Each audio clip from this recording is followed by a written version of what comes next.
அருட்பெருஞ்சோதி அருட்பெருஞ்சோதி உலகெல்லாம் உணர்ந்து ஓதற்கு அரியவன் நிலவுலாவிய நீர்மலி வேணியன் அணைகள் சோதியன் அம்பலத்து ஆடுவான் மலர் சிலம்படி வாழ்த்தி வணங்குவான். அன்பான ஆத்ம நண்பர்கள் மற்றும் மாணவர்கள் உங்கள் அனைவருக்கும் பசு அகாடமி உங்களின் டிஎன்பிஎஸ்சி தேர்வுகளுக்கான முழுமையான ஒரு வழிகாட்டி. நான் உங்கள் பசுபதி, சென்னை உயர்நீதிமன்ற வழக்கறிஞர். இன்னைக்கு நம்ம டிஎன்பிஎஸ்சி எக்ஸாம்ஸ்ல வரக்கூடிய ஒரு பகுதியான, அது முதல்நிலை தேர்வாக இருந்தாலும் சரி அல்லது முதன்மை தேர்வாக இருந்தாலும் சரி, அதில் வரக்கூடிய ஒரு அங்கமான இந்தியன் பாலிட்டி, அதாவது இந்திய ஆட்சியியல் என்கிற அந்த சப்ஜெக்டை பத்தி தான் பார்க்க போறோம். இதுல நீங்க சிலபஸ்ல பாடத்திட்டத்தை எடுத்து பார்த்தீங்கன்னா TNPSC combined civil services examinations group 1, 1A, 1B, 2, 2A மற்றும் குரூப் 4 VAO எக்ஸாமினேஷன்ஸ், இதெல்லாம் வரக்கூடிய இந்த பர்டிகுலராக பார்த்தீங்கன்னா காமன் சிவில் சர்வீசஸ் எக்ஸாமினேஷன் இருக்கு இல்லைங்களா, group 1A, 1A, 2, 2A, assistant commissioner HRNCE, assistant commissioner labour and combined engineering services, இதில் வரக்கூடிய ப்ரிலிமினரி எக்ஸாமினேஷன்ஸில் வரக்கூடிய போர்ஷன்களான ஒரு யூனிட் இந்திய ஆட்சியியல். இதில் என்னென்ன வரும்னு பார்த்தீங்கன்னா இந்திய அரசியலமைப்பு, அரசியலமைப்பின் முகவுரை, அரசியலமைப்பின் முக்கிய கூறுகள், ஒன்றியம், மாநிலம் மற்றும் யூனியன் பிரதேசங்கள், குடியுரிமை, அடிப்படை உரிமைகள், அடிப்படை கடமைகள், அரசின் நெறிமுறை கோட்பாடுகள், ஒன்றிய நிர்வாகம், ஒன்றிய நாடாளுமன்றம், மாநில நிர்வாகம், மாநில சட்டமன்றம், உள்ளாட்சி அமைப்புகள், பஞ்சாயத்து ராஜ், கூட்டாட்சியின் அடிப்படை தன்மைகள், மத்திய மாநில உறவுகள், தேர்தல், இந்திய நீதி அமைப்புகள், சட்டத்தின் ஆட்சி, பொது வாழ்வியல், ஊழல் தடுப்பு நடவடிக்கைகள், லோக்பால் மற்றும் லோக் ஆயுக்தா, தகவல் உரிமை, பெண்களுக்கு அதிகாரம் அளித்தல், நுகர்வோர் பாதுகாப்பு அமைப்புகள், மனித உரிமைகள் சாசனம், இந்தியாவில் அரசியல் கட்சிகளும் மற்றும் ஆட்சியியல் முறைகளும் நடப்பு நிகழ்வுகள். இது ஆங்கிலத்தில் பார்த்தீங்கன்னா ஒரு 2 நிமிடங்கள்ல நான் சீக்கிரமா சொல்லிடுறேன். Constitution of India, preamble to the Constitution, salient features of the Constitution, Union, State and Union Territory, citizenship, fundamental rights, fundamental duties, directive principles of state policy, Union Executive, Union Legislature, State Executive, State Legislature, local governments, Panchayat Raj, spirit of federalism, center-state relationship, election, judiciary and law, rule of law, corruption in public life, anti-corruption measures, Lokpal and Lok Ayukta, right to information, empowerment of women, consumer protections forum, and human rights charter, political parties and political system in India and current affairs.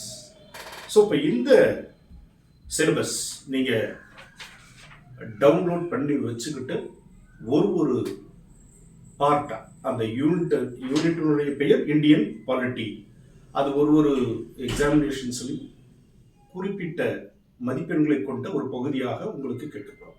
நம்ம இப்போ இன்னைக்கு இந்த வகுப்புல நம்ம பார்க்க போறது Indian polity முழுக்க பார்க்க போறோம். அதுல ஒரு சாப்டர் வைஸ், அந்த யூனிட்ல ஒரு சாப்டர் வைஸ் பார்க்க போறோம். இன்னைக்கு நம்ம பார்க்க போறது கான்ஸ்டிடியூஷன் ஆஃப் இந்தியா பிரியாம்பிள். இன்னைக்கு நம்ம கான்ஸ்டிடியூஷன் ஆஃப் இந்தியா, முதல்ல நம்ம தெரிஞ்சுக்க வேண்டியது அரசியலமைப்பு அப்படின்னு நம்ம படிக்க ஆரம்பிச்சோம்னா, முதல்ல அது எவ்வாறு வந்தது, அரசியலமைப்பு எவ்வாறு உருவானது, இதை பத்தி தெரிஞ்சுக்க வேண்டியது மிக முக்கியமான ஒரு விஷயம். ஸோ இப்போ நம்ம இந்தியாவின் அரசியலமைப்பு எவ்விதம் உருவாச்சு, அதை தான் இப்போ நம்ம பார்க்க போறோம். நான் சொல்றது சில பாயிண்ட்ஸ் எல்லாம் முக்கியமான தகவல்களை மட்டும்தான் நான் உங்களுக்கு கொடுக்க போறேன். அதனால நீங்க ஒரு நோட் எடுத்து கிளியரா நோட் பண்ணி வச்சுக்கோங்க. நான் சொல்ற முக்கியமான பாயிண்ட்ஸ் எல்லாமே நீங்க நோட் அவுட் பண்ணி வச்சிருக்கிறது எக்ஸாமினேஷன்ஸுக்கு மிக உறுதுணையாக இருக்கும். டிஎன்பிஎஸ்சி வழிகாட்டுதலில் இறைவன் எனக்கு அருளிய ஒரு 25 ஆண்டு கால அனுபவம் என்னால் இயன்ற அளவு ஒரு துளியாவது நான் உங்களுக்கு கொடுக்கணும்னு நினைக்கிறேன். அதனால இப்போ நம்ம சாப்டருக்குள்ள போயிடலாம். இந்திய அரசியலமைப்பு. முதல்ல அரசியலமைப்புனா என்னங்க? ஒரு ஆட்சி நடக்கணும், ஆள்பவர்களுக்கும் ரூலர்ஸ் ஆளப்படுபவர்களுக்கும் உள்ள தொடர்பு குறித்த ஒரு ஆவணம் தான் இந்த அரசியலமைப்புன்றது. இந்த அரசியலமைப்பு எத்தனை வகை உண்டு?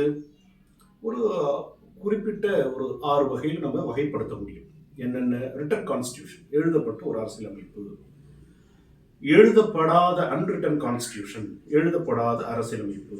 அது என்னங்க எழுதப்படாத அரசியலமைப்பு அப்படின்னா, இதற்கு சிறந்த உதாரணம் என்னன்னு கேட்டீங்கன்னா, இங்கிலாந்து மற்றும் நியூசிலாந்து அன்ரிட்டன் கான்ஸ்டியூஷன் 2.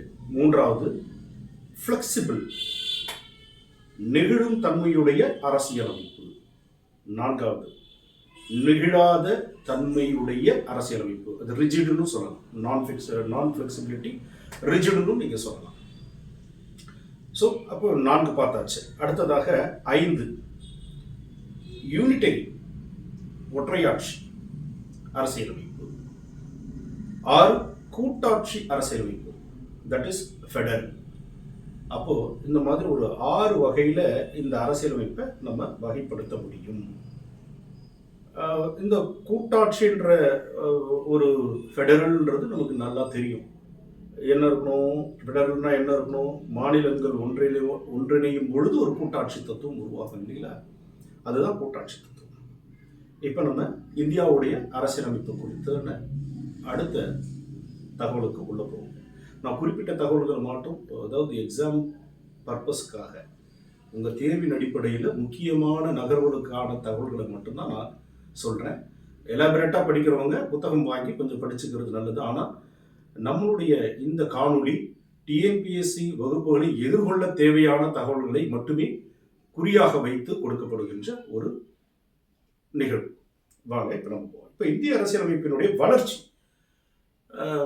நம்ம introduction to the constitution of India, அது நம்ம தெரிஞ்சுக்கணுங்க. முதல்ல இது நான் சொல்ல போகிற இந்த தகவல்கள் உங்களுக்கு 1 மார்க் கேள்விகளில் பொது அறிவிலையும் வரும், இந்த இந்தியன் பாலிட்டிலையும் வருங்க, வரலாறுலையும் வரலாம், இந்தியன் பாலிட்டிலையும் வரும். இப்போ நம்ம அரசியல் எப்படி வளர்ந்தது இந்தியாவில் அப்படின்னு பார்த்தீங்கன்னா, இந்த அரசியலமைப்பு எப்படி வளர்ந்ததுன்னு பார்த்தீங்கன்னா, இந்தியாவில் முதன்முறையாக ஈஸ்ட் இந்தியா கம்பெனி, நீங்கள் நல்லா தெரிஞ்சிருப்பீங்க. இந்த ஈஸ்ட் இந்தியா கம்பெனி அவங்க கிழக்கிந்திய கம்பெனிகள் வியாபாரம் செய்ய வந்தாங்க. அப்புறம் இங்கிலாந்து அரசோடு அதனுடைய தலையீடுகள், அதிகார பகிர்வுகள் உள்ள வர ஆரம்பிச்சது. இது முதலாக எப்பொழுது அஃபிஷியலாக உள்ள நுழைஞ்சது அப்படின்னு பார்த்தீங்கன்னா, ரெகுலேட்டிங் ஆக்ட் 1773, அதை குறித்து வச்சுக்கோங்க. இதுதான் முதலாக என்ன பண்ணுதுங்க? ரெகுலேட்டிங் ஆக்ட் 1773 கிழக்கிந்திய கம்பெனியோடைய அதிகாரங்களில் உள்ள நுழையறதுக்கான முதல் துருப்புச்சீட்டா அமையக்கூடிய ஒரு சட்டம் ரெகுலேட்டிங் ஆக்ட், ஒழுங்குமுறை சட்டம் எழுதிக்குங்க. 1773.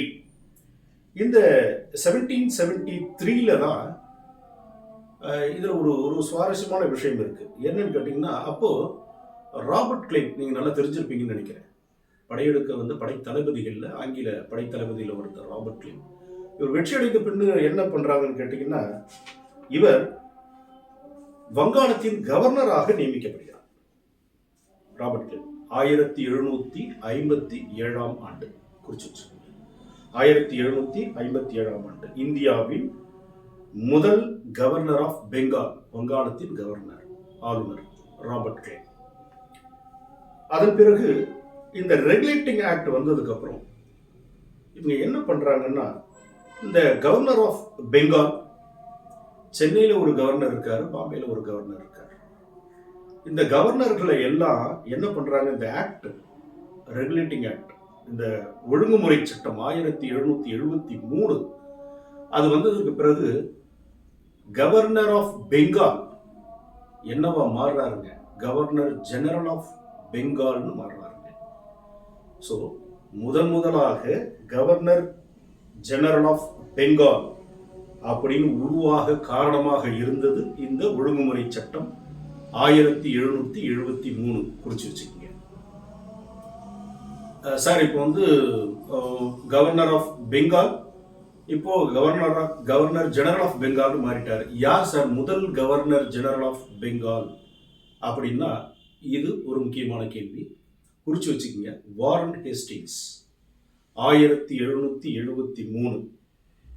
இவர்தான் இந்த ஒழுங்குமுறை சட்டத்தின் அடிப்படையில் governor general of Bengal, the first governor general of Bengal of India, Warren Hastings, lord Warren Hastings 1773. இப்போ இதை புரிஞ்சுக்கிட்டீங்க. இதற்கு அடுத்தது இதை சரி பண்றதுக்காக சில சட்டங்கள்லாம் உள்ள வந்ததுங்க. பிட் இந்திய சட்டம், அது எழுதி வச்சுங்க. 1784 பிட் இந்திய சட்டம். இதற்கு அடுத்தது என்ன பண்றாங்கன்னா, இந்த இந்த தகவலோடு சேர்த்து இன்னொரு தகவலை குறிச்சு வச்சுக்கோங்க. என்னன்னு கேட்டீங்கன்னா, இந்த கவர்னர் ஜெனரல் இதெல்லாம் வந்து நீங்க ஒரு மார்க் கேள்விகளில் கேட்கக்கூடிய வாய்ப்புகள் அதிகம். ஒரு தனி டேப்லெட் காலம் நான் பின்னாடி சொல்றேங்க. அதை நீங்கள் இந்த வகுப்பு முடியும் தருவாயில் அந்த 1 மார்க் கொஸ்டின்ஸ் நான் கொஞ்சம் சொல்கிறேன், அதை குறித்து வச்சுக்கோங்க.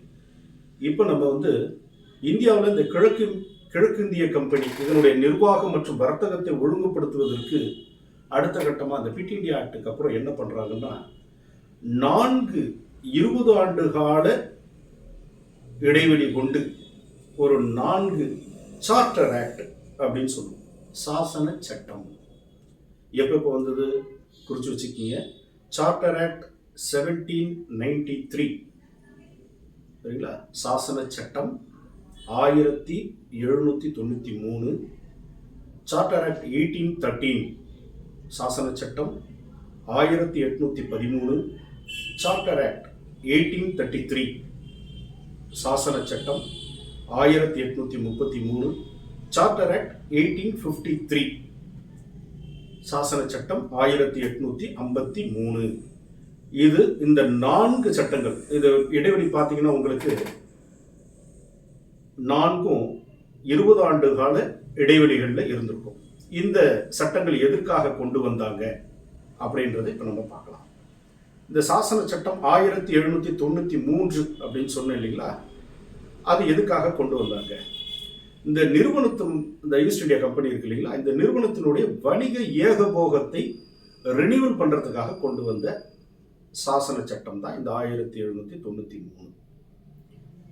இது என்ன பண்ணுது அப்படின்னா, அந்த நிறுவனத்தினுடைய கட்டுப்பாட்டு வாரிய உறுப்பினர்களுக்கு, அந்த போர்டு மெம்பர்ஸ் இருக்காங்க இல்லைங்களா, அந்த கண்ட்ரோலிங் போர்டு, அந்த மெம்பர்ஸுக்கு இந்தியன் ரெவென்யூல இருந்து பணம் செலுத்துவதற்கு நிறுவனத்திற்கு இது அதிகாரம் அளிக்கிறது. 1793ஆம் ஆண்டு சாசன சட்டம். அதற்கு அடுத்ததாக 1813ஆம் வருடத்திய சாசன சட்டம். இது என்ன பண்ணுதுன்னா, இந்தியாவில் நிறுவனத்தினுடைய வர்த்தக ஏகபோகத்தை முடிவுக்கு கொண்டு வந்து மற்ற பிரிட்டிஷ் வணிகர்கள் வர்த்தகம் செய்ய அனுமதிக்கிறது. இது 1813ஆம் வருடத்திய சாசன சட்டம். அதற்கு அடுத்ததாக 1833ஆம் ஆண்டு சாசன சட்டம். இது என்ன பண்ணுது? இதுதாங்க இந்தியாவின், இது வங்காள கவர்னர் ஜெனரல் என்ன பண்ணுதுங்க, இந்தியாவின் கவர்னர் ஜெனரலாக, நான் பின்னாடி அந்த லிஸ்ட் தரேங்க, நம்ம முதல்ல ஏற்கனவே பேசியிருந்தோம் இல்லைங்களா, கவர்னர் ஜெனரல் ஆஃப் பெங்கால், அவரை governor general of India, India முழுமைக்கான கவர்னர் ஜெனரலாக மாற்றுகிறது, இது நியமிக்கிறது. அடுத்ததாக இது வந்து அடிமைத்தனத்தை ஒழிப்பதற்காக ஒரு முன்மொழிந்து ஒரு டிராஃப்டிங்கும் கொடுக்குறாங்க இந்த சார்ட்டர் ஆக்ட். அதற்கு அடுத்ததாக 1853ஆம் ஆண்டு சாசன சட்டம். இதுவும் வந்து சில மாற்றங்களையும் சில விஷயங்களையும் உள்ளடக்கி இந்த இது வந்து கவர்னர் ஜெனரல் கவுன்சிலுடைய சட்டமன்ற மற்றும் நிர்வாக செயல்பாடுகளை பிரித்து இது சில ஆளுகைக்கு கொண்டு வருது. இது நமக்கு இப்போ நம்ம என்ன பார்த்தோம்? 4 வகையான சாசன சட்டத்தை நம்ம பார்த்தோம். அதற்கு அடுத்ததா council act, Indian council act. இது 3 ஆக்ட் நோட் பண்ணி வச்சுக்கோங்க. 1861, 1892, 1909. இந்த இந்திய கவுன்சில் ஆக்ட் முதல்ல என்ன பார்த்தோம்? ரெகுலேட்டிங் ஆக்ட் பார்த்தோம். அதற்கடுத்து என்ன பார்த்தோம்? சார்ட்டர் ஆக்ட், சாசன சட்டங்களை பார்த்தோம். 4 சாசன சட்டம், 20 ஆண்டு கால இடைவெளி கொண்ட 4 சாசன சட்டங்களை பார்த்தோம் இல்லைங்களா?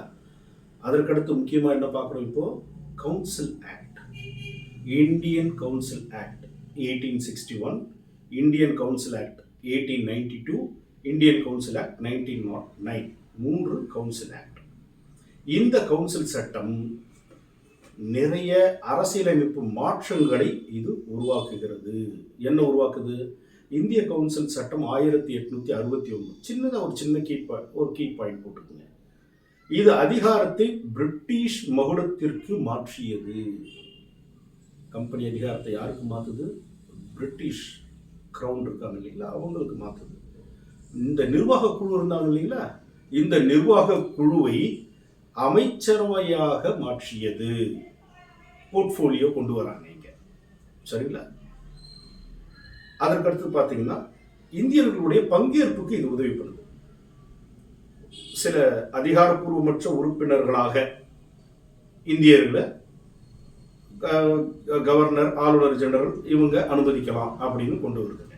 இது இந்தியன் கவுன்சில் ஆக்ட் 1861. அடுத்ததாக இந்திய கவுன்சில்கள் சட்டம் 1892. இதுவும் பார்த்தீங்கன்னா மறைமுக தேர்தல்களை கொண்டு வருது. அதிகாரப்பூர்வமற்ற உறுப்பினர்களை நியமிப்பதற்கான வரையறுக்கப்பட்ட மறைமுக தேர்தல் முறையை அறிமுகப்படுத்துகிறது. அடுத்ததாக இந்திய கவுன்சில் சட்டம் 1909. இதுக்கு பக்கத்தில் பிராக்கெட்ல போட்டுக்கங்க, மிண்டோ மார்லி சீர்திருத்தங்கள். இது நிறைய பொறுத்துகள் வருங்க. மிண்டோ மார்லி சீர்திருத்தங்கள் ஏன் இந்த வருடத்துக்கூட நான் உங்களுக்கு சேர்த்து சொல்றேன்னா, இந்த வருடங்களின் அடிப்படையில் பொறுத்துக வரும் 1 மார்க் கொஸ்டின்ஸில். அதனால் நீங்கள் அந்த வருடத்தோடு சேர்த்து அந்த ஆக்டை வந்து இன் டீட்டெயிலாக நீங்கள் படிச்சுக்கணுன்ற அவசியம் இல்லை. ஆக்ட் பேரை படிங்க, ஆக்டோட வருஷத்தை படிங்க. அதில் ஏதாவது கீ பாயிண்ட்ஸ் ஏதாவது இருந்ததுன்னா அதை மட்டும் நம்ம படித்தா போதும். இதில் ஆக்டோட வருஷம் ரொம்ப முக்கியம். இந்த ஹைரார்கி, அந்த வருடங்கள் அடிப்படையாக அந்த வருட கணக்கீடு வச்சு நீங்கள் வருடத்தை நீங்கள் மரணம் செஞ்சு வச்சுட்டா கொஞ்சம் நல்லதுங்க. அடுத்தது இந்தியன் கவுன்சில் ஆக்ட் என்ன சொன்னேன்? பிராக்கெட்டில் Minto Morley reforms, Minto Morley சீர்திருத்தங்கள் போட்டுக்குங்க. ஏன்னா இந்திய கவுன்சில் சட்டம் 1909னாலும் ஒன்று தான், மிண்டோ மார்லி சீர்திருத்தங்கள்னாலும் ஒன்று தான். அங்கே குழம்பிடாதீங்க. ஏன்னா நான் 1909 இந்திய கவுன்சில் சட்டம் படித்தா, ஆனால் அங்கே வந்து மிண்டோ மார்லி சீர்திருத்தம்னு எதுவும் கேட்டிருக்காங்க சார் அப்படின்னு பயந்துடாதீங்க. ரெண்டுமே ஒன்று தான். அதனால மிண்டோ மார்லி ரிஃபார்ம்ஸ்னு போட்டுக்குங்க.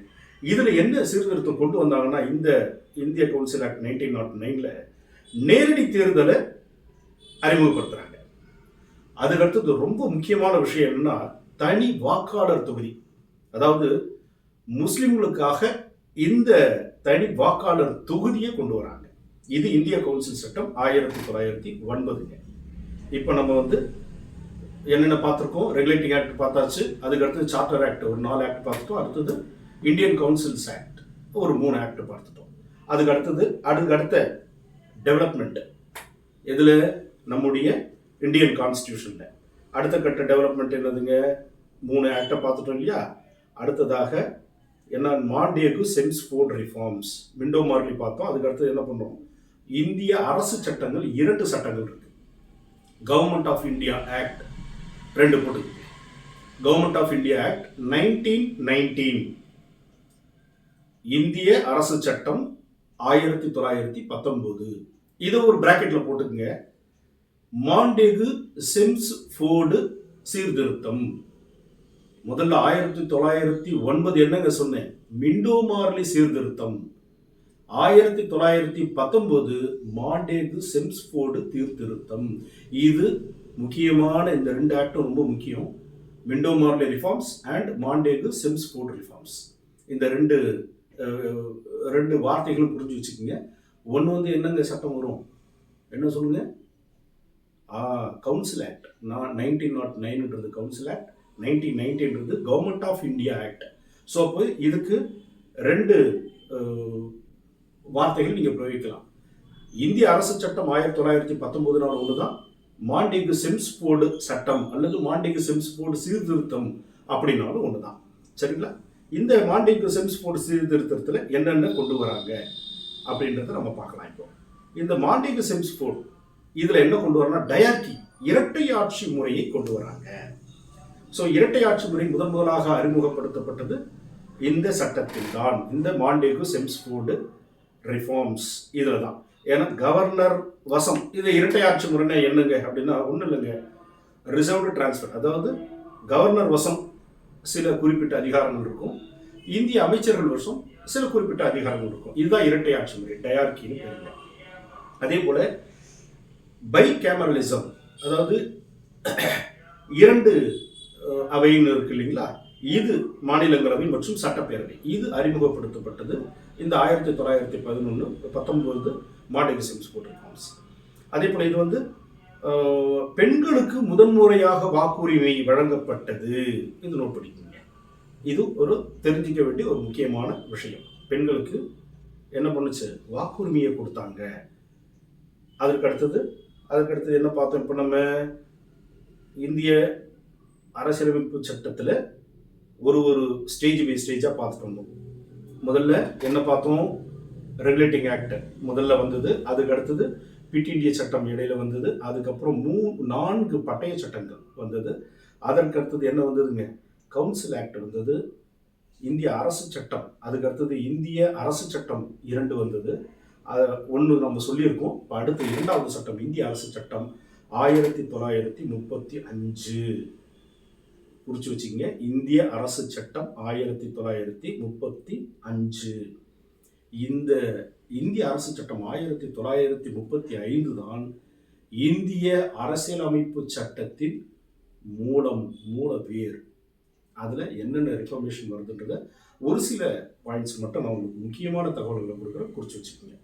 இந்த மாண்டேகு செம்ஸ்போர்டு ரிஃபார்ம்ஸ் வந்தது இல்லைங்களா, இந்த இதில் கொஞ்சம் டெவலப்மெண்ட் பண்ணலாம் அப்படின்ட்டு என்ன பண்ணாங்க, சைமன் கமிஷன் ஒன்று 1927 கொண்டு வராங்க. இந்த சைமன் கமிஷன் சில எதிர்ப்புகளை, கோபேக் சைமன் அதெல்லாம் கேள்விப்பட்டிருப்பீங்க. அந்த கோபேக் சைமன்லாம் வந்ததுங்க 1927. அதன் பிறகு என்ன பண்ணுறாங்க, வட்டமேசை மாநாடுகள். இதற்கு அடுத்தது 1930-32 2 வட்டமேசை மாநாடுகள் நீங்கள் கேள்விப்பட்டிருப்பீங்க. அதற்கு அடுத்தது 1932 அதில் வகுப்புவாத விருது அதுக்கு அடுத்தது 1933 வெள்ளை அறிக்கை. இந்த வெள்ளை அறிக்கை இருக்கு இல்லைங்களா 1933, இதுதான் 1935 இந்திய அரசியலமைப்பு சட்டத்திற்கான ஒரு அடித்தளமாக இது அமைகிறது. இப்போ இந்த 1935 இந்திய அரசு சட்டத்தினுடைய ஒரு முக்கிய அம்சங்கள் என்னென்னலாம் இருந்தது அப்படின்னு பார்க்கலாம். இது கொஞ்சம் ஒரு லென்த்தியஸ்ட் ஆக்டுங்க இது, ஆனால் முக்கியமான சட்டம். இப்போ அது என்னென்ன, அதில் இருக்கிற முக்கிய கூறுகள் என்னன்றதை நம்ம பார்க்கலாங்க. மாகாண சுயாட்சி, மாகாணங்களில் ஏற்கனவே நம்ம இரட்டையாட்சி முறைன்னு சொன்னோம் இல்லையா, டயார்கி, இதை அபாலிஷ் பண்ணுறாங்க. அபாலிஷ் பண்ணிட்டு தேர்ந்தெடுக்கப்பட்ட அமைச்சர்களின் கீழ் மாகாண சுயாட்சி, ப்ரொவின்சியல் அட்டானமி அறிமுகப்படுத்தப்பட்டது.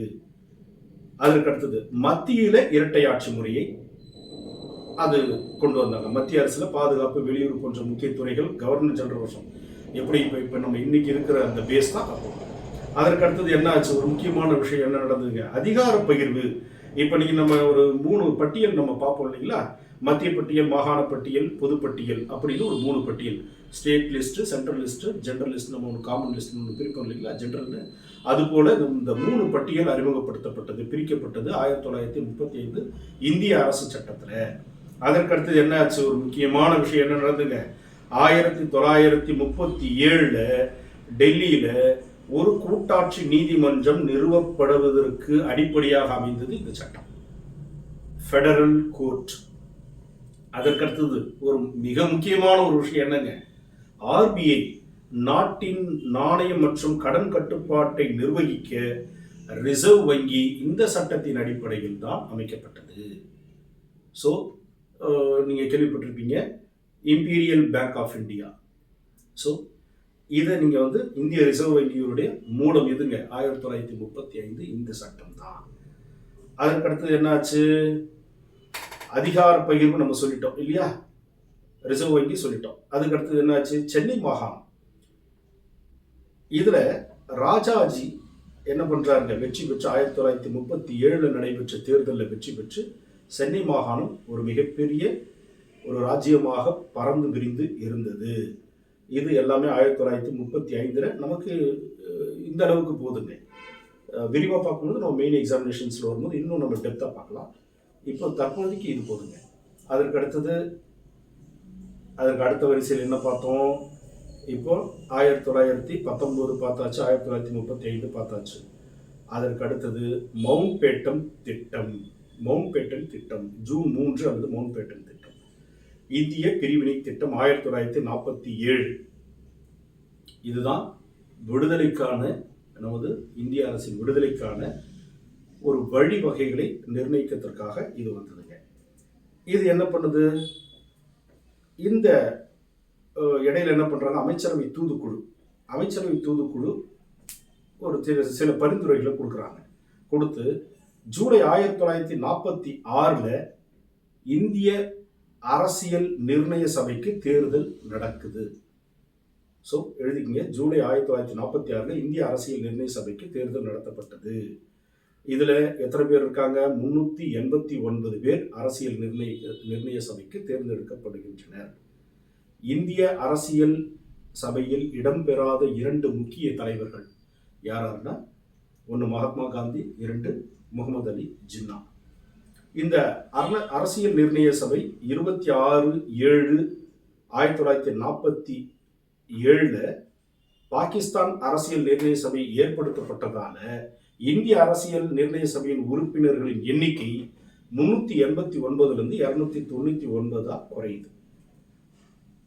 இப்போ இந்த அரசியல் நிர்ணய சபை நவம்பர் 1946 ஏற்படுத்தப்படுகிறது. டிசம்பர் 9, 1946 இந்திய அரசியல் நிர்ணய சபையின் முதல் கூட்டம் நடைபெறுகிறது. எழுதிங்க, இந்திய அரசியல் நிர்ணய சபையின் முதல் கூட்டம் டிசம்பர் 9, 1946 அன்னைக்கு நடைபெற்றது.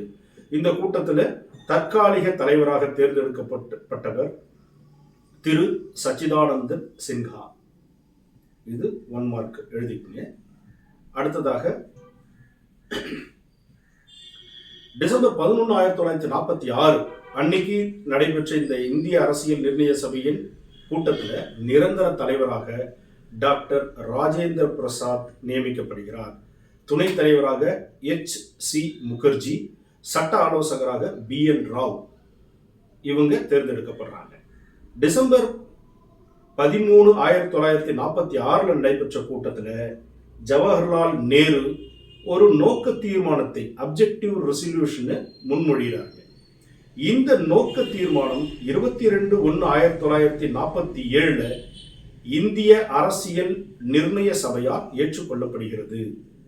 ஏன் இந்த நோக்க தீர்மானத்தை பத்தி நான் இங்க சொல்றேன்னா, இந்த நோக்க தீர்மானம் தான் சில திருத்தங்களுக்கு உட்பட்டு பின்னால இந்திய அரசியல் அமைப்பின் முகவுரையாக வைக்கப்பட்டுள்ளது. Preamble of the constitution. So இதுல இந்த இந்திய அரசியல் நிர்ணய சபையை 23 குழுக்களை ஏற்படுத்துறாங்க. அதுல முதன்மை குழு 8, சிறு குழுக்கள் 15. இந்த முதன்மை குழுக்கள்ல, இந்த 23 குழுக்கள்ல முக்கியத்துவம் வாய்ந்த ஒரு குழு எதுன்னு பார்த்தீங்கன்னா வரைவு குழு. 29 ஆகஸ்ட் 1947 இந்திய அரசியலமைப்பு சட்டத்தை இயற்றும் பணிக்காக இந்திய அரசியலமைப்பின் தந்தை சிற்பி டாக்டர் B.R. அம்பேத்கர் தலைமையில் 7 உறுப்பினர்களை கொண்ட வரைவு குழு ஏற்படுத்தப்படுகிறது. இந்த வரைவு குழுக்கு வழிகாட்டியாக இருந்தவர் பண்டிட் ஜவஹர்லால் நேரு. வரைவு குழு உறுப்பினர்கள் 7 பேர்னு சொன்ன இல்லைங்களா, அந்த 7 பேர் யார் எழுதிக்கங்க. Doctor B.R. அம்பேத்கர் இவர் தலைவர், வரைவு குழுவின் தலைவர், drafting committee, chairman of the drafting committee. அடுத்ததாக கோபாலசாமி ஐயங்கார் 2, 3 அல்லாடி கிருஷ்ணசாமி ஐயர், 4 K.M. முன்ஷி, 5 சையது முகமது சதவுல்லா, 6 முதலாக இருந்தவர் பிஎல் மிட்டா. இவர் பதவி விலகியதால என் மாதவராவ் நியமிக்கப்படுகிறார். இது 6. ஏழாவதாக இருந்தவர் டிபி கெய்தான். இவர் இறந்ததுனால டிடி கிருஷ்ணமாச்சாரிய உறுப்பினராக போடுறாங்க. ஸோ இந்த 7 பேர் தான் வரைவு குழுல உறுப்பினர்களாக இருக்கிறார்கள். இந்த வரைவு குழு என்ன பண்ணுதுங்க, தனது முதல் டிராப்டை தயாரித்து 21 பிப்ரவரி 1948 அன்னைக்கு வெளியிடுறாங்க. 2வது டிராப்டை அக்டோபர் 1948 அன்னைக்கு வெளியிடுறாங்க. இறுதி டிராப்ட் 3வது டிராப்ட் 4 நவம்பர் 1948 அன்னைக்கு தயாரித்து வெளியிடுறாங்க. இந்த வரைவு இந்திய அரசியல் நிர்ணய சபையால் பரிசீலிக்கப்பட்டு 26/11/1949 இந்திய அரசியலமைப்பு சட்டமாக ஏற்றுக்கொள்ளப்பட்டது. ஸோ இந்த தேதியை குறித்து வச்சுக்கோங்க. 26/11/1949 இந்திய அரசியலமைப்பு சட்டமாக ஏற்றுக்கொள்ளப்பட்ட நாள். அதை குறித்து வச்சுக்கோங்க. அப்போ அதற்கடுத்தது என்னங்க, மெல்ல மெல்ல அதனுடைய இம்ப்ரூவ்மெண்ட். இந்த இந்திய அரசியலமைப்பு சட்டம் உருவாக்க மொத்தம் எடுத்துக்கொண்ட காலம் என்னன்னு பார்த்தீங்கன்னா 2 ஆண்டுகள் 11 மாதங்கள் 18 நாட்கள். 2 ஆண்டுகள் 11 மாதங்கள் 18 நாட்கள். டேட்டு அதை நம்ம மேல இருந்து சொல்லிட்டு வந்திருக்கோம். மொத்த ஆண்டுகளை நீங்க மட்டும் மரணம் பண்ணி வச்சுக்கோங்க, அது போதுங்க. அதற்கடுத்ததாக ஒரு தற்காலிக ஒரு பாராளுமன்றமாக இது செயல்பட்டு வந்தது. இந்த தற்காலிக பாராளுமன்றத்தின் முதல் தலைவராக ஜிவி மாவ்லங்கர், கணேஷ் வாசுதேவ் மாவ்லங்கர், அதாவது ஜிவி மாவ்லங்கர், இவர்தான் தற்காலிக பாராளுமன்றத்தின் முதல் தலைவர். அதாவது சுதந்திர இந்தியாவின் முதல் சபாநாயகர் ஜிவி மாவ்லங்கர். அதற்கடுத்ததாக இதனுடைய கடைசி கூட்டம், முதல் கூட்டம் 9/12/1946, கடைசி கூட்டம் 24/1/1950. இந்த கடைசி கூட்டத்தில் தான் தேசிய பாடலாக வந்தே மாதரமும் தேசிய கீதமாக ஜனகணமன பாடலும் ஏற்றுக்கொள்ளப்பட்டது. இந்திய அரசியலமைப்பு சட்டம் நடைமுறைக்கு வந்த நாள் 26/1/1950. இப்போ இதற்கு அப்புறம் என்ன ஆச்சுங்க, கவர்னர் ஜெனரல் பதவி, குடியரசுத் தலைவர் பதவி ஏற்படுத்தப்பட்டது. கவர்னர் ஜெனரல் பதவி என்னாச்சுங்க, அந்த பதவி எடுத்துட்டு குடியரசுத் தலைவர் அப்படின்ற ஒரு நிலைப்பாடை கொண்டு வந்தது இந்த நிகழ்வு. இப்போ இது ஒரு ஷார்ட் இன்ட்ரடக்ஷன். இந்த கவர்னர் ஜெனரல் பதவி, அப்புறம் இங்கே இந்த ஒரு முக்கியமான ஒரு பாயிண்ட் நான் உங்களுக்கு சொல்கிறேன். இந்த கவர்னர் ஜெனரல் பதவி நீக்கப்பட்டு குடியரசுத் தலைவர் பதவி இருந்ததுன்னு சொன்னோம் இல்லையா. அப்போ இந்த கவர்னர் ஜெனரல் பதவி எப்பொழுது ஏற்படுத்தப்பட்டது, அதனுடைய பின்வரிசை என்ன, அதை ஒரு 2 மணித்துளிகள் பார்த்துட்டு இந்த போர்ஷன் நம்ம முடிச்சுக்கலாம். இந்த கவர்னர் ஜெனரல் நான் ஏற்கனவே உங்களுக்கு சொல்லியிருக்கேன். முதல் வங்காள ஆளுநர், கவர்னர் ஆஃப் பெங்கால் ராபர்ட் கிளைவ்னு நான் உங்களுக்கு சொல்லியிருக்கேன். அதற்கு அடுத்தது 1773 முதல் governor general of Bengal Warren Hastings. 1773 lord Warren Hastings, அதை நம்ம ஏற்கனவே பார்த்துருக்கோம். அதற்கு அடுத்தது 1773 பிறகு 1833 சார்ட்டர் ஆக்ட், அது நீங்க பார்த்துருப்பீங்க. சார்ட்டர் ஆக்ட் 1833 சார்ட்டர் ஆக்டுக்கு பிறகு இந்த கவர்னர் ஜெனரல் ஆஃப் பெங்கால் அப்படின்ற பதவி கவர்னர் ஜெனரல் ஆஃப் இந்தியா அப்படின்னு மாறிச்சுங்க. அப்போ இங்க ஒரு 1 மார்க் கொஸ்டின்ஸ் நீங்க நோட் பண்ணி வச்சுக்கீங்க. The first governor general of Bengal lord Warren Hastings, எழுதிக்கீங்க. The first governor general of Bengal lord Warren Hastings. அடுத்தது the first governor general of India, குறிச்சுக்கிங்க, lord William Bentinck. William Bentinck பிரபு அப்படின்னு நம்ம சொல்லுவோம் இல்லைங்களா. Lord William Bentinck. ஆண்டு 1833. இதன் பிறகு காலகட்டங்கள் வளர வளர இந்த கவர்னர் ஜெனரல் ஆஃப் இந்தியா இருக்கு இல்லைங்களா, இதை மறுபடியும் மாற்றாங்க. அதை மறுபடியும் மாற்றி என்ன வைக்கிறாங்கன்னா வைஸ்ராய் ஆஃப் இந்தியா அப்படின்னு மாத்துறாங்க. இது எப்போ 1858 மாற்றம் செய்யப்படுகிறது. அப்போ முதல் வைஸ்ராயா நியமிக்கப்பட்டவர் யாருன்னு பார்த்தீங்கன்னா லார்ட் கேனிங். கேனிங் பிரபுன்னு தமிழ்ல எழுதிக்கோங்க. கானிங் பிரபு, கானிங் பிரபு. லார்ட் கேனிங் தான் the first viceroy of India. அதற்கடுத்தது அப்படியே வைஸ்ராய் தொடர்ந்து வருது 1858 இருந்து. அதற்கு அடுத்ததாக இறுதியாக இந்த வைஸ்ராய் என்றதை எப்போ முடிவு கொண்டு வருதுன்னா இந்தியா சுதந்திரம் அடையும் பொழுது 1947 வைஸ்ராய் விடுதலை ஆனதுக்கு அப்புறம் வைஸ்ராய் இருக்க முடியுங்களா? வைஸ்ராய்னா ஒன்றும் இல்லைங்க. வைஸ்னா இந்த பிளேஸ் ஆஃப், ராய்னா அரசு, கிங்கு. ஸோ அரசனுடைய இடத்துல இருந்து இவர் பார்த்துப்பாருன்னு அர்த்தம். இந்த பிளேஸ் இந்தியாவுக்காக அரசனுடைய ஒரு பிரதிநிதியாக, அரசனுடைய தலைமை பிரதிநிதியானவர் இந்த வைஸ்ராய். இந்தியா விடுதலை அடைந்ததுக்கு அப்புறம் இந்த வைஸ்ராய் தேவைப்படாதுங்களா, திரும்ப மீண்டும் என்ன பண்றாங்க, கவர்னர் ஜெனரல் ஆஃப் இந்தியான்னு கொண்டு வராங்க இல்லைங்களா? அப்போ முதல்ல இந்தியா விடுதலை அடைந்த பிறகு முதல் கவர்னர் விடுதலை அடைந்த பிறகு முதல் கவர்னர் ஜெனரல் யார்னா லார்ட் மவுண்ட் பேட்டன் பிரபு. இவர் தான் the first governor general of independent India. சுதந்திர இந்தியாவின் முதல் கவர்னர் ஜெனரல் மவுண்ட் பேட்டன் பிரபு. சரிங்களா? இவர் தான் ஃபர்ஸ்ட் கவர்னர் ஜெனரல். லாஸ்ட்